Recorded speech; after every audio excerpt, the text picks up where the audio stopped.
Alright. I think we're live, right? YouTube? Load? Hello? Yes. Okay. We're live for day 111. Oh right, I have to turn my counter back on. 4,785. Okay, is my counter working? Sure is. Oops, I just quit the program. Oh no. No. Decrease. Okay. We're professional and competent here today. On day 111 of looking for teacups. After 111 days of doing this, I know what I'm doing. If there's one thing I can say, it's that I know what I'm doing. Aw. But hey, we matched up with Blitbug, so, you know, progress? Hello, Omar. The tea hunt begins, indeed, for day 111. We had last week off, so we're coming back at it stronger than ever. We took a break to play a lot of competitive and didn't do very well. No, I actually think the Players' Cup 4 went better than I expected it to. But it was still not great. So, anyway, it's fine. It's fine. We're back to what we know best, which is aimlessly wandering through grass until we find pink teacups. Maybe we'll have gotten a reset on our luck after taking some time away. You know, you never know how these things work. Except, I mean, it's math. It's statistics. That's how it works. But you can pretend that you don't know how it works. Alright, I just want to go pick up this purple energy beam because it's caught my attention. I want to see what kind of raid is going on over here in the rare den. That's a Gothitelle. Okay, that's not very exciting. Alright, let's go get some teacups. It's time. The time has come. Teacups? If we can find them. It's not hailing today. That's nice. That's always a good sign. Alright, first teacup of the day. What do we got here? Just a standard blue teacup.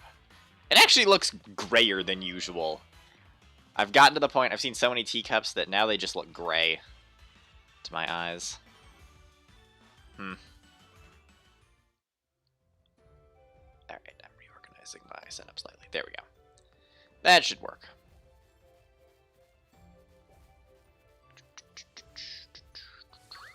Nope, nothing back here.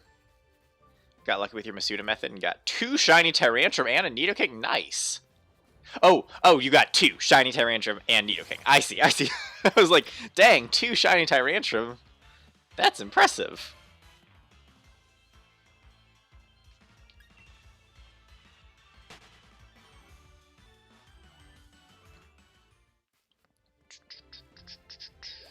But 1 shiny Tyrantrum and also a shiny Nidoking is pretty cool. I think that's actually better, is getting 2 distinct shinies. That's what I would prefer. Actually, what I would prefer is just getting a shiny teacup. You know, that's my request. I don't need a shiny Tyrantrum or Nidoking. I'll be just fine with my pink teacup with a stamp on it. Maybe I need to stop asking for it to just be a pink teacup without a stamp. Because I have 2 of those. Maybe I need to start demanding that the game actually deliver what we're looking for. Which is the true thing that we are hunting. A shiny, authentic Sinistea. I will stop at nothing less. And if the game thinks I should give up the hunt early, well, then it's gotta give me what I'm looking for. We're here for the long haul. Tyrantrum took 180 eggs. Nidoking took 50 eggs. 50 eggs is solid. It sometimes takes me more eggs than that to get a competitive Pokemon. That's awesome. And even 180 eggs, that's not too bad either. So yeah, nice. That's good luck.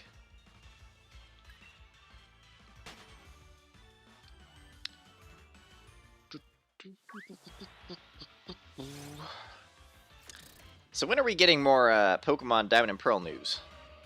I feel like I was kind of expecting them to have some follow-up information within the month after announcing it, and they have just gone completely silent. I don't know what to expect at this point.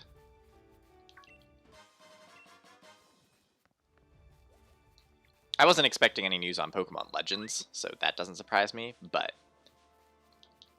you'd think that Brilliant Diamond... I mean, I guess we still have several months. They're probably going to show it off next at E3, actually. Especially since... I guess they did just do that this week, huh? Is that they actually confirmed that they're doing a virtual E3. Which makes sense. I think most people were assuming that was going to happen, but having it confirmed for sure is good to know. Ah, teacup. It's just another blue teacup.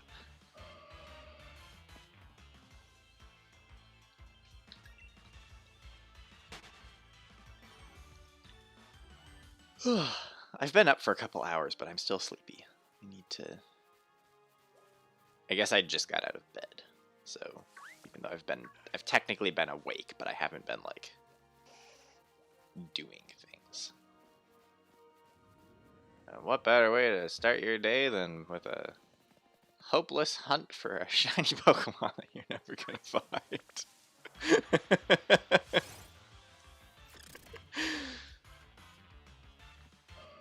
We're getting kind of close to 5,000 encounters. We won't hit it today, but probably in 2 weeks we'll pass 5,000 encounters, is my guess. I don't know, maybe next week if we get lucky with spawns. Oh, there's one.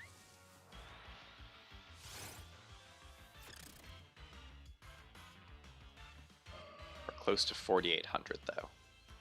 4,800. Can you call it a milestone if it's not really an accomplishment? I don't know, day 111 feels like an accomplishment, even though it's just 3 ones. But I don't know, I mean, we're not going to have another day like day 111 until day 122. We're going to have to wait another 111 days. So, I mean, that seems good to me. Not to mention, day 222 would be in Season 3. So, yeah, I think day 111 is an accomplishment. That's quite a number we've... oh, it is a teacup, okay. Right now you're shiny hunting Dusk Lycanroc. That's a cool Pokemon. I like Lycanroc. I don't care for most rock types. It's just one of the types that most Pokemon of the type... I just don't like the design, the aesthetic that they tend to go for, but Lycanroc is good. It doesn't really... I mean, it has rock-type-ish elements, but I like it. I like that it's, like, faster, because most rock types, I feel like, tend to be, like, pretty bulky and defensive, whereas Lycanroc is... I mean, you have some flexibility with the different forms, but in general, you have... It's a bit faster. Hello, Smoxley. Happy Saturday and happy day 111 of looking for the shiny authentic Sinistea and not finding it. It's good. Everything is good. Next Sinistea is encounter number 4,800. So that's great. Ah, and Smoxley has taken the luck yet again. Alas, without our luck, we shall not find the teacup today. Hey, Sam. Happy Saturday. Hope you're all having a good day so far. 4,800! It's not the teacup. Been so long since you played Pokemon, but been doing much Minecraft. Yeah, I played a fair bit of Minecraft a few months ago. I've had a bit of a break from it. I forget what the last thing was that I was doing in Minecraft. I don't know. I'd play more Minecraft if I had like a reliable computer for recording it, because I think recording Minecraft would be a lot of fun. But I do not have a reliable computer for doing that. So here we are, looking for teacups. Need luck so you can pass a test today. Yeah, that seems important. You can have some luck. Hope you don't reach 5,000 eggs just to get a Rockruff. That would be a lot. That would be a lot of eggs. Like 5,000 for looking for an overworld shiny authentic Sinistea, it's probably fair. But in an egg hunt, that seems excessive. 4,800 is your lucky number. I mean, 4,802 is the lucky number. Well, here it is, 4,802, and it's not. What a surprise! I'm so shocked. I had no idea.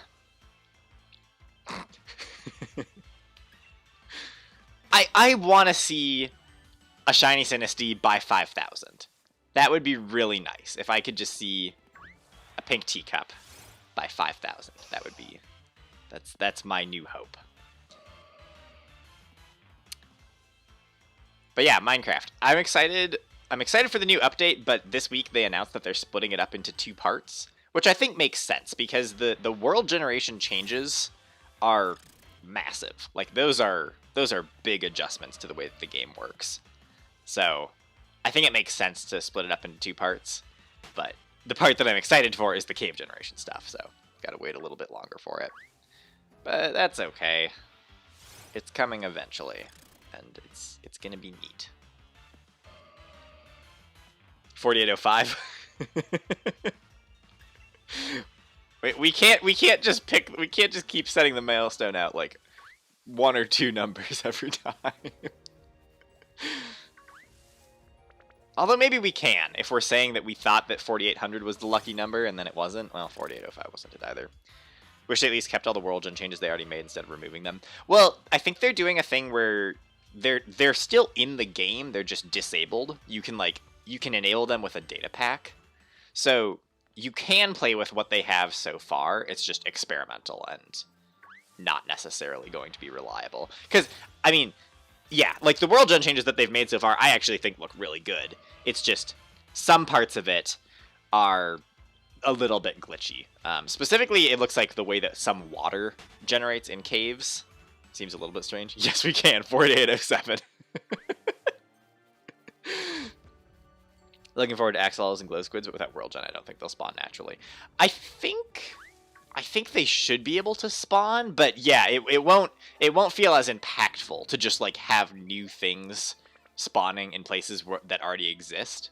Because that's kind of the cool thing about the Glow Squids, especially, was like, oh yeah, underwater cave generation. I mean, I guess we have underwater caves currently. I don't know. It would have been nice to have it all at once, but it's probably for the best to split it up into 2 bits. I was actually really excited about the crevices. I think they should have just at least added the crevices, because that doesn't seem like a major... I mean, it is a major change to world gen, but not like so major that it wouldn't function. Coffee's a weird flavor. I don't drink coffee, so I wouldn't know what a weird coffee flavor is. Not coffee? That seems like a good thing.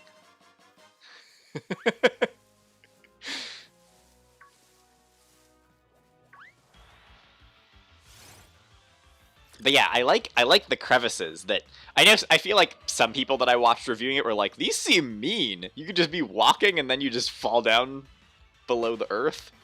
But I like that. I like the idea that you could just have this basically what's the word? It's sort of like an obstacle. I don't remember. Anyway, like environmental hazards that aren't just mobs. I really like that idea of having just things in the world that are dangerous that you have to look out for. Because you think about just like running around and how often... I mean, you even sometimes accidentally fall into ravines while you're running. So if they have like these narrow crevices, that would be... I think it's going to be really cool. It's going to be funny being in your world and going exploring. Yeah, I'm not really sure how they're going to update it with previously existing worlds. My guess is that, like usual, it's just going to only apply to newly generated chunks. But then there's also, like, the extensions to the world height and world depth. So yeah, it'll be interesting to see how they decide to implement those changes. I usually start new worlds when new updates come out, but I do have my really old hardcore world that I could eventually bring back, maybe. Let's hope and pray that Brilliant Diamond and Shining Pearl actually made shiny hunting fun, like Sword and Shield. Yeah, maybe some slight adjustments to the statistics on shiny generation would be good. Like, you know, not having the shiny charm give you a 3% chance of an increased chance. That would be good. It's just going to be the basic generation from before, and then once you load a new chunk, it's just a huge mountain, right?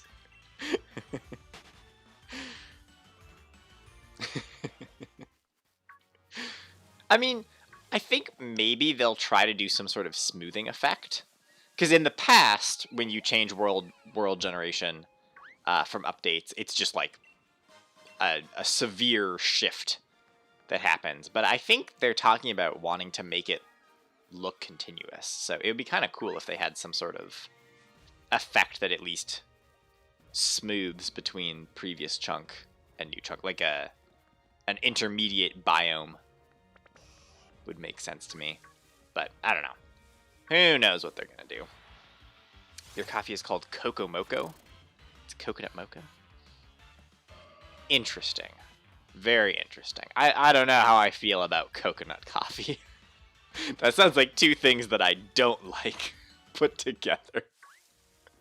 But maybe it works. I don't know. I haven't tried it. Teacups? Hello? There's one. The cliffs part of Caves and Cliffs and the new generated chunks that are like 100 blocks above the previous ones. Right. Yeah. Yeah. Yeah, I think the cliffs... I'm still waiting to see exactly what makes the cliffs all that interesting.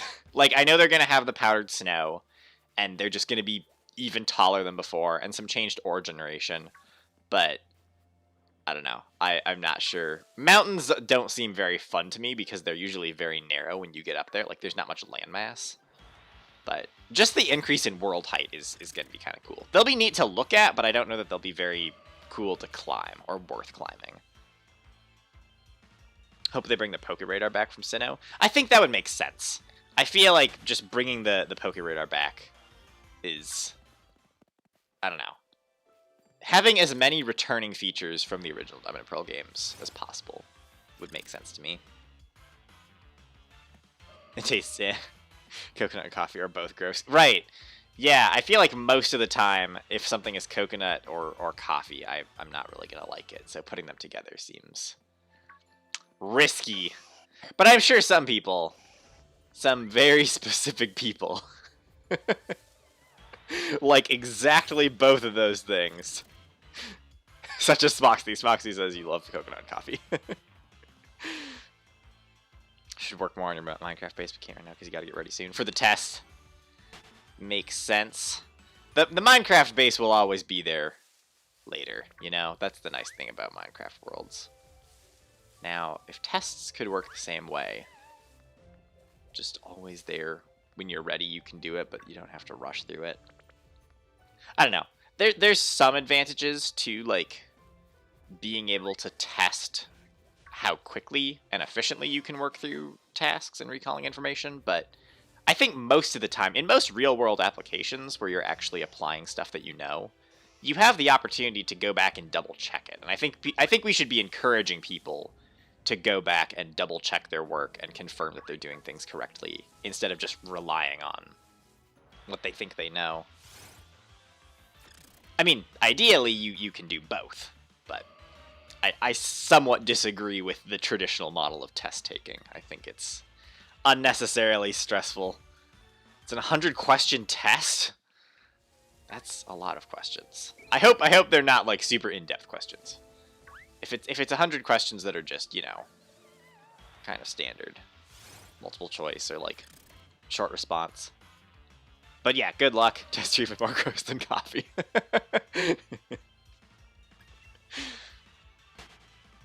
Alright, but you want to know the worst tests that I ever had to take? I think, Sam, you've probably heard this story before, but the least favorite tests that I've ever taken were these quizzes in my food science course in college. I took a food science course, and the quizzes were... God, what were they? They were like 10 questions, fill in the blanks, They gave you a word bank of words that you could use to fill in the blanks, and they gave you the questions ahead of time. Like, it was so bad. It was so boring. It was, like, unbearably easy. I did every one of those quizzes I did in less than 3 minutes. I think 3 minutes might have been the longest any of those ever took me. And, oh my gosh. It's a driver's ed test. They're probably going to be a weird mixture. Yeah, I think it'll probably be a weird mixture. But also, if I remember correctly from my driver's ed test that I took way back a long time ago, it's sort of, it's pretty, like, the preparation that you do by taking driver's ed pretty clearly sets you up for the test. Like, a lot of the questions are, like, there won't be very many surprise questions, I don't think. I think you'll probably be fairly prepared for it. Memorization, you think, is a pre-internet thing that's just stuck around? Yeah, I would agree with that. I mean, again, memorization is useful. There are opportunities. I mean, you can work faster if you don't have to look stuff up. But being able to look stuff up and check things and make sure that things are correct can be... I mean, I guess it depends on the task, but I don't know. I feel like if you're actually doing anything important, you're going to want to double check. I remember you mentioning this. That would be great. I mean, it sounds great because it's so easy, but it was so boring. I learned nothing. It was just pure memorization. I never knew what I was even saying in the answers to any of the questions. Like, I would get over 100% on every one of those quizzes, and I still learned nothing because there was no actual learning happening. It was just, can you fill in the blanks ahead of time?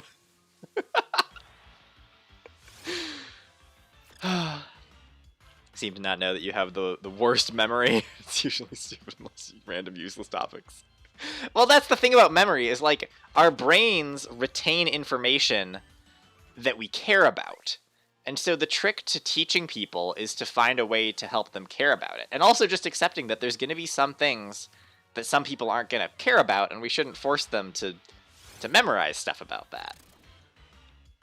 Your worst test was for a plant class. It was on a computer, but also in person, and it used a proctor. Oh, God. Oh, I had something like that for Spanish classes, where we had to, yeah, it would be like in person, but on a computer. And yeah, those were interesting. Hello, little cat. Happy Saturday. Good to see you. Teacup. The worst part was that you had to take your masks off? Oh, wow. That's lame.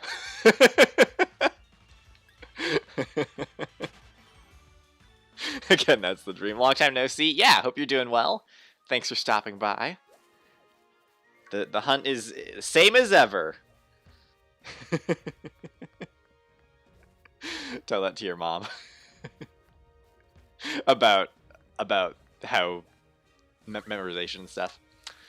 Yeah, I don't know. I think we might eventually see a shift in the way that we handle assessment of knowledge. But in the meantime, it's just got to get through it, do the memorization, and then forget it as soon as you can. No, I mean, here's the thing. There's, again, if it's something that you're actually interested in, that you actually care about, you're gonna remember it, you know? And if it's something that you don't necessarily care about, chances are you're not going to use it anyway, so it's okay to forget it. In general. There's some knowledge that I think is nice to just be able to retain. I wish that my brain would... I wish I had more of an interest in everything that I've learned throughout my entire life so that I would retain more of it. Because there's so much stuff that I've learned that I found interesting at the time. It's just not interesting enough to remember. Not when there's 890 plus Pokemon. With types and movesets and stat distributions for every single one of them. I mean, obviously, we gotta prioritize something here, you know? At the beginning of the class, the professor sent an email saying, if you want to take this class completely online, take a different class. That's so lame. That's dumb. Especially if it's like, if it was listed as an online class. It should just be online. Don't care about the driving, excuse you. Yeah. I mean, honestly, I don't think I'm necessarily scared of driving, but I haven't done enough driving to feel completely confident in it yet. But I think driving is one of those things where you're gonna memorize stuff and learn stuff from the experience. Like being able to do stuff on the test is important. That's a good first step. But if you're not gonna always remember every single piece of knowledge that you're using for this driver's ed test. You're gonna remember the practical information that, like, when you actually are out driving, what are the important things to actually be aware of, and that's gonna ultimately be more important. But especially, I think you'll do fine on the test. It seems like you will probably be fairly well prepared. Everyone hated him. I'm really glad that I have not had to deal with the online class disaster. I mean, I think I would have appreciated having the option to do stuff online, but all of the annoying stuff around that, of having to deal with, like, especially situations like that where a professor takes an online class and adds in-person elements because that's what they're more comfortable with. It's just, I'm glad that I didn't have to deal with that. I am lucky. Doesn't help that every time you've been on the freeway you got traumatized. Yeah, I can somewhat relate. I haven't done much freeway driving, but yeah.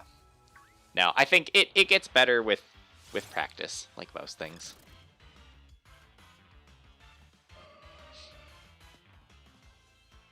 First time you had a sub instructor and you made your anxiety about driving even worse. Darn. Yeah. Driving is an interesting thing.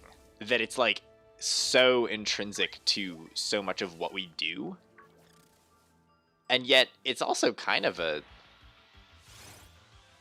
I don't know. There's got to be a more efficient way to do it. A more efficient way to handle transportation than having every single person driving around in their own individual vehicle. Second time you almost got hit by a semi-truck, dang. Yeah, that's, understandable that you would be less than a fan of driving. But, I don't know. I think it's a useful skill to use even if you don't like doing it. That's kind of my perspective towards driving, is you never know when you might be in a situation where you'll want to drive somewhere, or even more importantly, like, an emergency happens and you need to drive somewhere. So it's good to know, to have an understanding of it and have some practice, but it's also okay for it to not be your favorite activity ever, I think.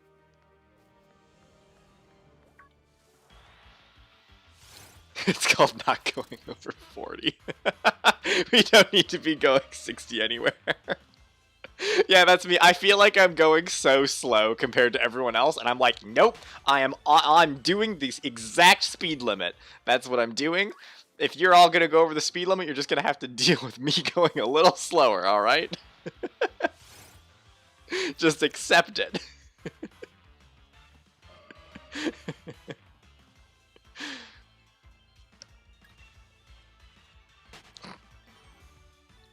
I'm probably not the best person to ask for driving advice from. Like, I think I'm a good driver, but I just don't have very much experience with it, so my perspective is likely skewed.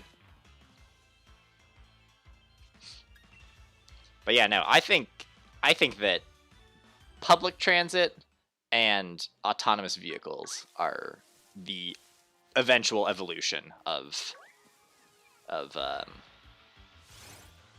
driving and transportation. I think that inevitably we're going to get to that point of, like, everything sort of being in one system and less everyone being able to just do whatever they want in their own cars. Like, it was like that works on a smaller scale, but when you have this many people, driving definitely seems intimidating at first. Once you do a few years, you get more used to it. Yeah, I think that's absolutely true. It's just, the more you do it, the more comfortable you get with it. It's actually illegal to exceed the speed limit. Exactly! That's why I'm like, yeah, I mean, okay, technically we just kind of accept it when everyone goes 5 miles over, but that means you have to accept it when I go exactly the speed limit. That's the rule. Failed the parallel park, but still passing, but it'll do fine. Yeah, I think Smoxley, you sound like you've been doing the driver's ed training to prepare for it, so I think you will do okay. Autonomous electric cars would be so good. Yeah, I think if we don't like institute just much larger public transit systems, the autonomous individual cars are going to be, I think they're going to be major in our lifetimes. I have problems with staying in the middle of the road and tend to drift to the right and staying up to speed. Staying up to speed is the tricky part. Yeah. You lose feeling in your legs. Yeah, that's rough. You keep drifting over to the side. Or kept drifting over to the side. I don't find myself drifting too much. But definitely like making sure that I'm staying at the right speed and not going too slow is what I have to pay attention to. But yeah, it's definitely the kind of thing where the more practice you have, the easier it'll get. Staying at speed is something you still have trouble with. Yeah. I think it also depends on the car. You know, every car has slight variations and quirks. Say it's because you're not looking far ahead enough, but that's hard to do when there's a car directly in front of you blocking the line of sight. Right. Yeah. No, I think that's fair.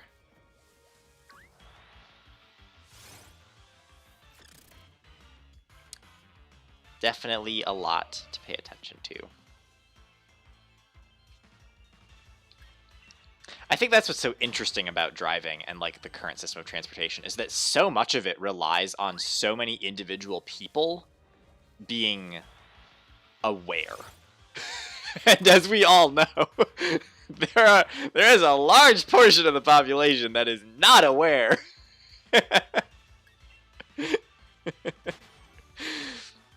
Right, as long as you're actively correcting your lane and being aware of it, you should be good. Yeah, I think it really comes down to like, if you have to go a little bit slower to make sure that you're being aware of your surroundings and being safe for yourself and keeping other people safer, I think that's okay.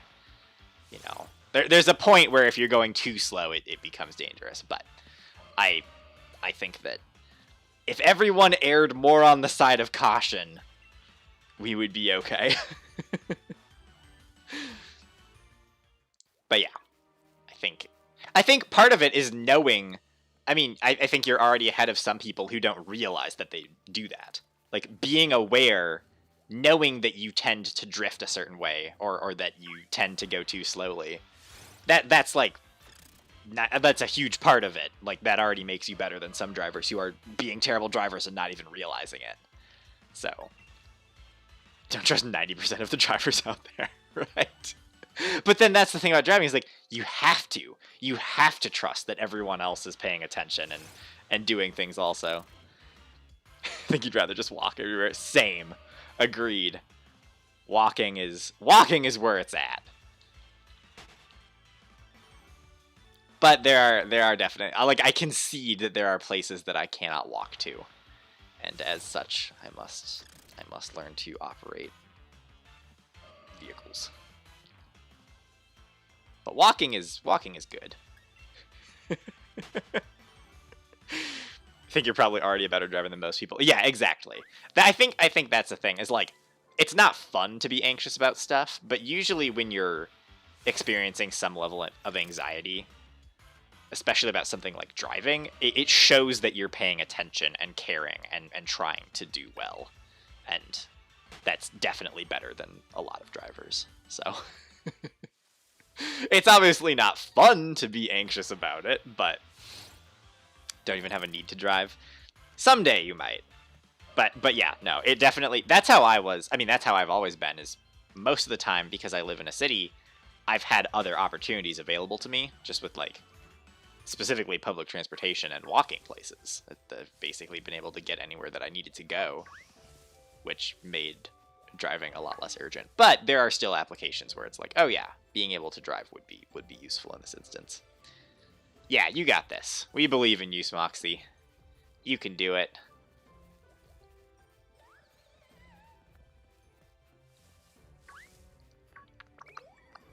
All right, we're at 4850 for teacup encounters. And they're still all blue. Honestly, I think we're going to hit 5,000 next week. I think we're actually going to get to the 5,000th Sinistea encounter. That's a lot of Sinistea.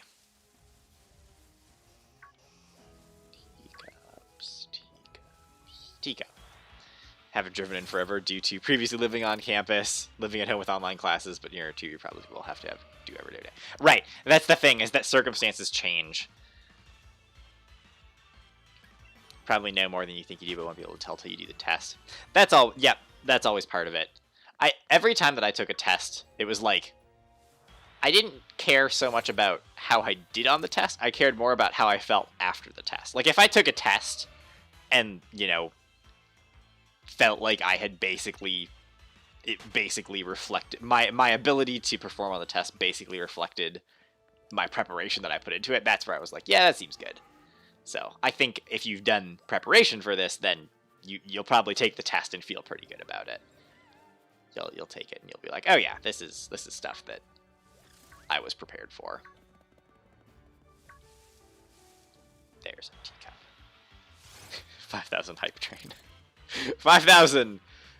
I don't know. Like, yes, it's a cool number to reach, but at the same time, it's kind of just that's a lot of teacups. I mean, we're already on day 111, so we're already past the point of recognizing that this has gone on for a very long time. There's one. You never look at your test scores because it'll make you sad. Aw.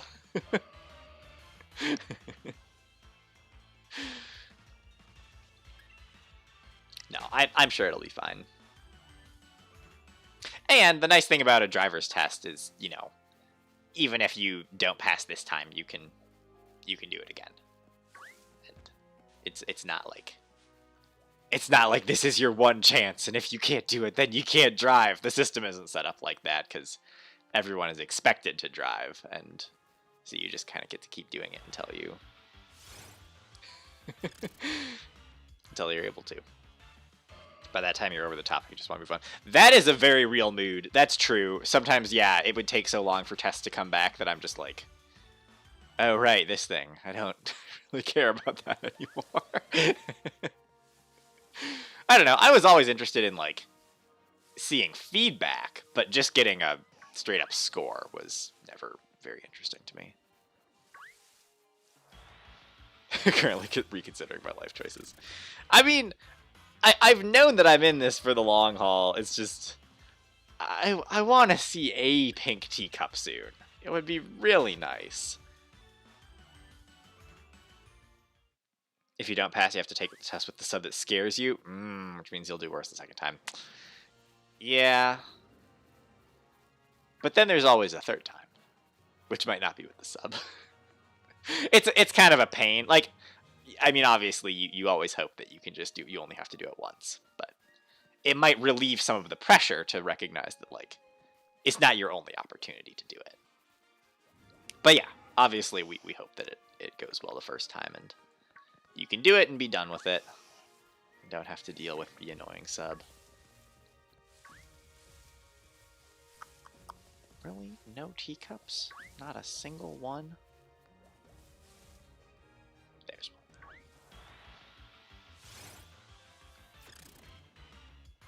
Why can't Brilliant Aura Pokemon be more likely to be shiny? It just makes sense. Like, they went to the trouble of having an overworld effect, and the only thing it has to do with is egg moves and watts and IVs. Annoying. Most likely it would be with him because he owns the driver's ed school. Yeah. that seems likely that it would be him then. Yep. But no, I'm sure you'll do fine.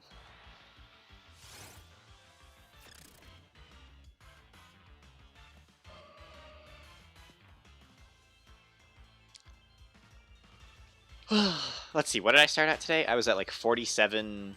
I think I was at 4780, actually. So we still need another 20-some encounters. To be honest, I would be surprised if Game Freak removes shinies. I would be very surprised if Game Freak removes shinies.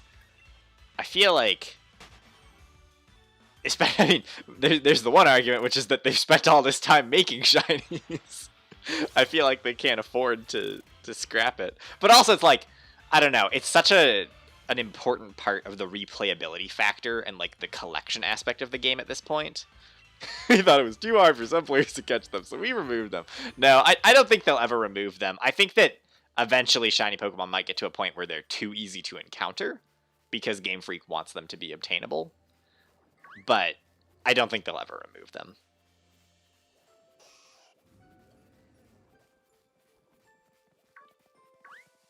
Oh, Nidoran. It'd be worse if you got if you just got just under the threshold. Yeah, that would be annoying if you got like really, really close but not quite enough. What do you need to pass on a 100 test? Driver's ed test. Again, I think you'll see, once you see the questions, you'll be like, oh yeah, this is... It's going to be like, how fast can you drive in a residential zone? Or something, you know? It's going to be questions that are like, basically factoids that they've been hammering into your head throughout the whole driver's ed. It's going to be...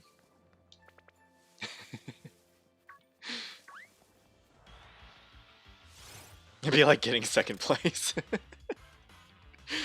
Hatching shiny Torchic a bunch of while back, but haven't in a long time.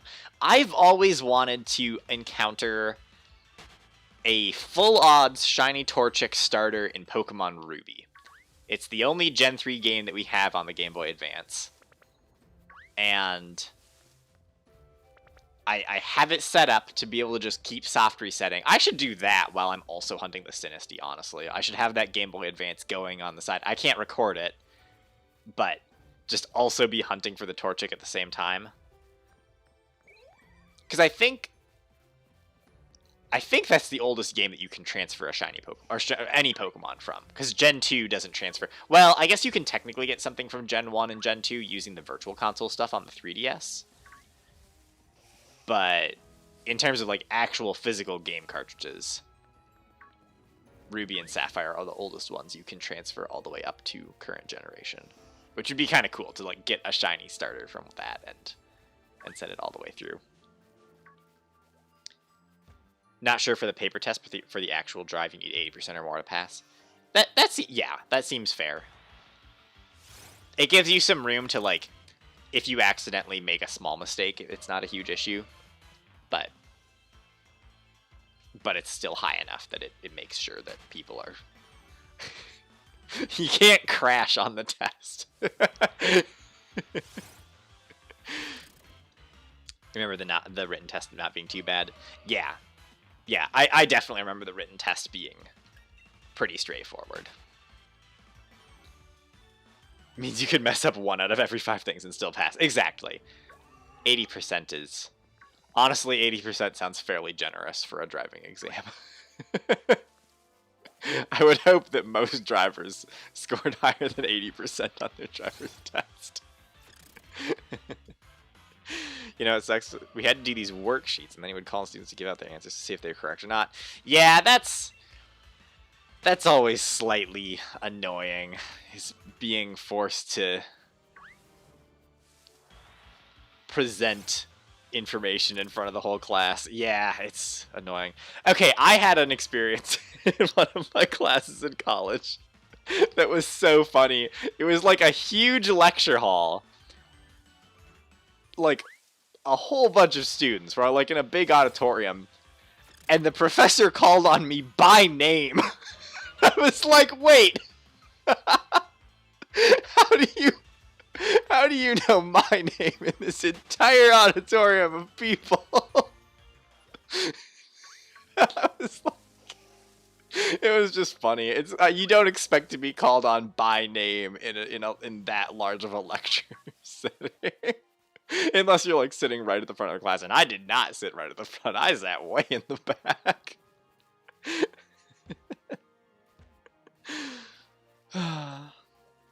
Both times you called and you got the question wrong, but had all the other questions correct, so you looked... Yeah, that's always even worse. It's like, The ones that you get called on are the one, like the two that you weren't confident in. It's unfortunate.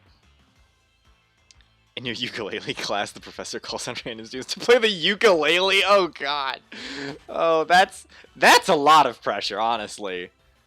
You get called on to do performances in front of people? Oof. Yeah, no thank you.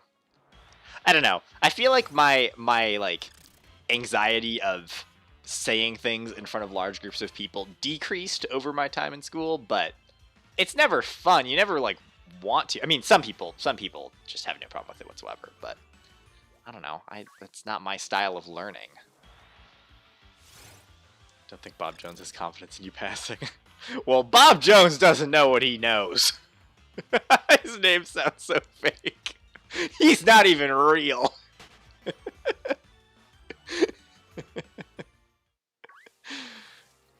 Yeah, don't stress about what Bob Jones thinks.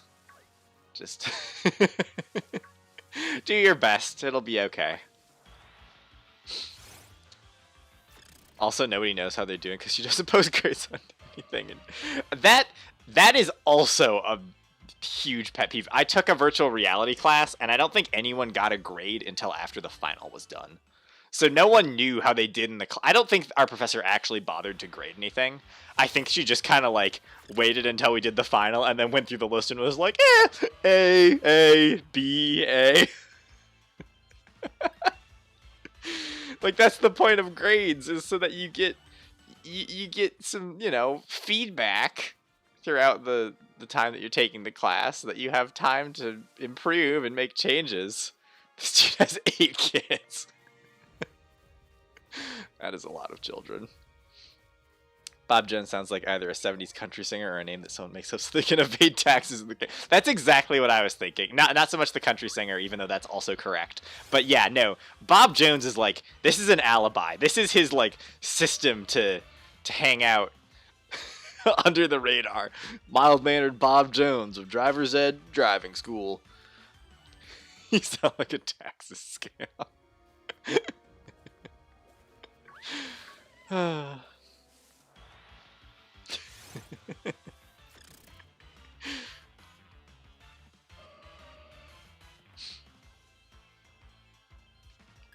It's like, what's the guy's name? Smoxley. I watched Camp on your recommendation, and I thoroughly enjoyed it. And I already forget Campbell's fake name, not something Kid Boy, but the other disguise that he had when he went back.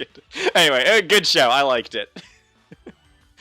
Also has the most insufferable personality. Right. Yeah, no, I mean, I'm not one to make fun of someone's name. But if you're also, you know, not a very nice person to be around.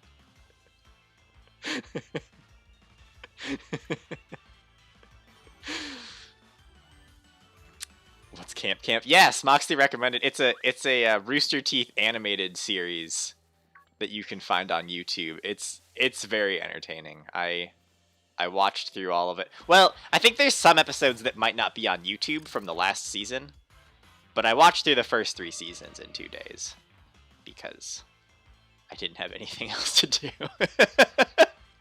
And it was very entertaining. It, like, the first episode I was like, yeah, okay, I can see how this could be good. But then the characters really grew on me, and I was like very interested in continuing. Like, it's done well. It's a show about a camp of camps that you must watch. It's pretty good. It's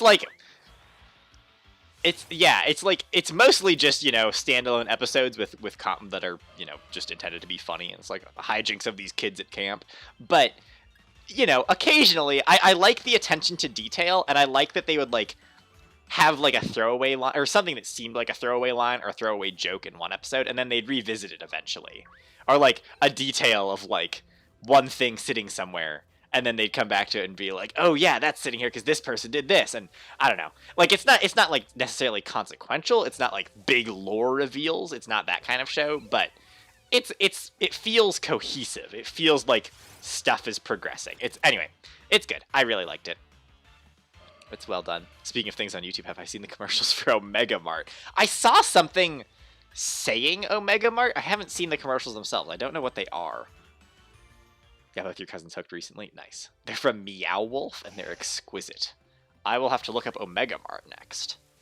I saw something that said Omega Mart. I can picture the building with the Omega symbol, and then the Mega Mart after the Omega symbol. It's Twilight Zone commercials. Interesting. Very interesting. I've been thinking about that. Like, apparently, it's not very expensive to buy some amount of advertising on YouTube. And I wonder how interesting it would be to just, like, make a totally fake ad. just, like, spend $5 to just show off this fake ad on YouTube.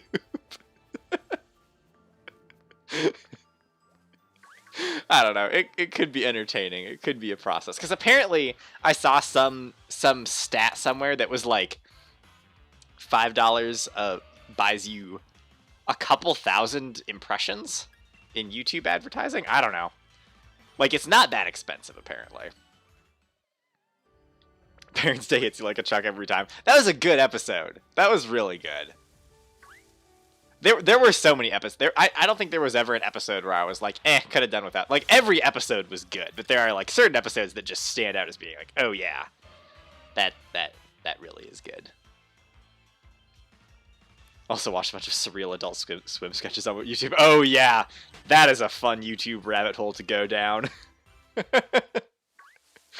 Some of the Adult Swim stuff. Because, like, you don't really know. You can't predict how it's gonna go wrong or weird.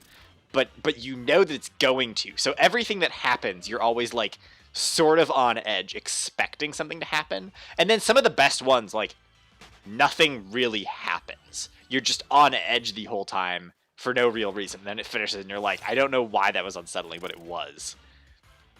Yeah, big fan of surrealism recently. It's an interesting genre. Never before have I... Omega Mart, you have no idea what's in store for you. Never before have I so badly wanted to make an ARG and make fake ads for it. Making an ARG